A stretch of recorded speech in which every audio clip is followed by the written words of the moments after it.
నా సొంతం రాదురా ఏ విజయం నీ కోసం నా కోసం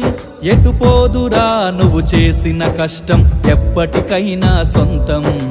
కాలంతో పయనించేవాడికి కానిది ఏముంది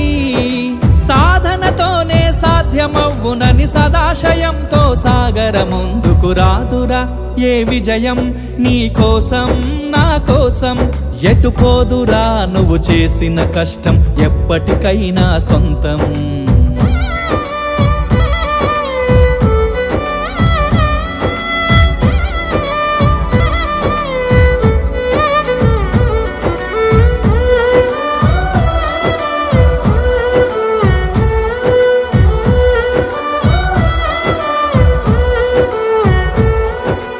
ఆకాశంలో అలలాగా పోయే ఆ పక్షులనే చూడు అనుకున్న